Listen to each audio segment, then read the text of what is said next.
Not only had the sick freak murdered the two children, but he'd also decapitated and mutilated the 13-year-old girl, taking trophies of his crimes. Hello true crime fans, and welcome to Behind the Yellow Tape.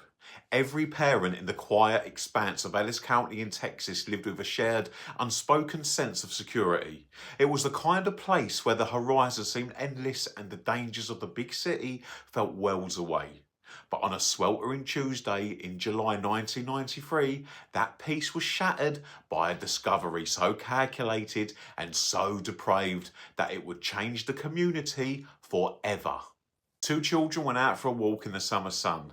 They got lost and unfortunately walked directly into the path of a predator who had been practicing for a kill his entire life. This is the case of James Brian King and Christina Benjamin. 14-year-old Brian King and his 13-year-old stepsister Christina, they were just typical teenagers, and on the 27th of July 1993 they left their home near Waxahachie to go for a walk. They didn't return by nightfall, and the initial concern of their parents spiralled into a frantic search. The Texas brush is thick and the heat is unforgiving, leading many to hope they'd simply just lost their way. However, the reality was far more sinister. 2 days later, a local deputy discovered Brian's body in a brushy area.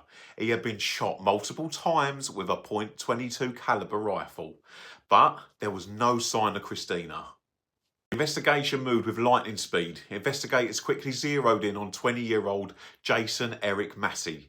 Massey wasn't a stranger to the law. He was a young man with a history of disturbing behaviour that just screamed red flag. To those who knew him, he was just a quiet loner.